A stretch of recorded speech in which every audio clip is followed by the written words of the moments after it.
चामुंडायै विच्चे। ओम ऐं ह्रीं क्लीं चामुंडायै विच्चे। ओम ऐं ह्रीं क्लीं चामुंडायै विच्चे। आप सभी को मेरी बहुत बहुत शुभकामनाएं। नवरात्र का यह शुभ अवसर प्रारंभ हुआ है। आप निश्चित रूप से सभी बधाई के पात्र हैं। शक्ति उपासना का यह अवसर हम सबके सामने उपस्थित है।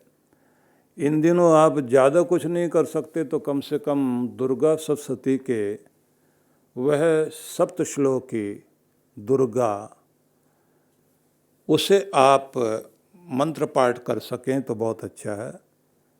7 श्लोक का नियम बना लें, उन्हें पाठ करें। और जो ये उनका महत्वपूर्ण मंत्र है जिसको सब लोगों ने अधिकांश रूप से याद किया हुआ है, या देवी सर्वभूतेषु मातृरूपेण संस्थिता नमस्तस्यै नमस्तस्यै नमस्तस्यै नमो नमः। जो देवी समस्त प्राणी मात्र के अंदर मातृ रूप में मातृत्व शक्ति बन करके उपस्थित है, उस महाशक्ति को, जगदम्बा जगजननी माँ परमेश्वरी को हम प्रणाम करते हैं। या फिर आप जब ये कहते हैं या देवी सर्वभूतेषु शक्ति रूपेण संस्थिता नमस्तस्यै नमस्तस्यै नमस्तस्यै नमो नमः। जो देवी माँ सभी प्राणी मात्र के अंदर, कहना चाहिए जड़ चेतन के अंदर शक्ति स्वरूपा बनकर विराजित हैं, उस महाशक्ति को मैं नमन करता हूँ। एक बार नहीं 3 बार शब्दों का प्रयोग किया गया है कि बारंबार नमन करता हूँ। तो वह शक्ति क्या है? निवेदन ये है कि सबके अंदर भगवान ने शक्ति ऐसे भरी है, छोटे से बीज में भी एक शक्ति है, और वह समय पर अंकुरित होकर वृक्ष बनकर फल देकर अपने द्वारा कि मेरे होने का मतलब क्या है इस दुनिया में, अपनी शक्ति के द्वारा वो लाभ देने का कार्य करती हैं। छोटे से बीज के अंदर से भी वो शक्ति प्रकट होती है। और कभी आप देखिए कि एक छोटा सा बीज जब वो मिर्च का फल बन करके बाहर आता है, उसको आप खाएं तो उससे आपके शरीर में जिस तरह की स्थिति घटित होने लग जाती है, पता लगता है कि वह बीज की शक्ति क्या थी।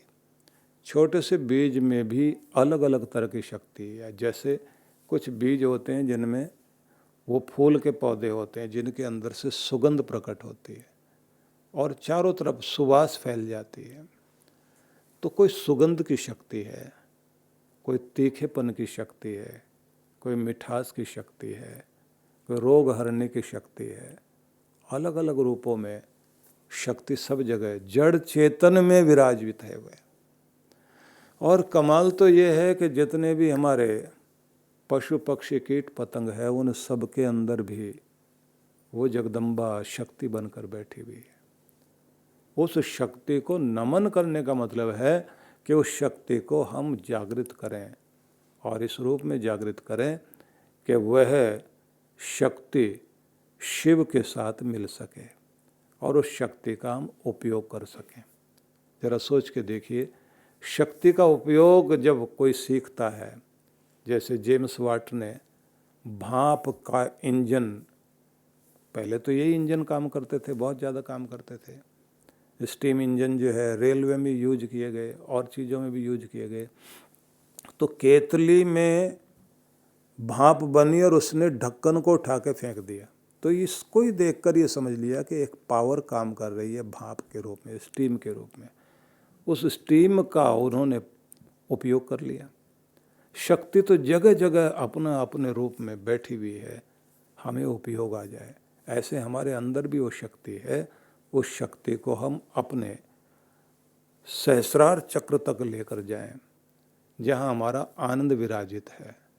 हमारी शक्ति हमारे दुख की ओर बढ़ रही है, इच्छाओं की तरफ बढ़ रही है।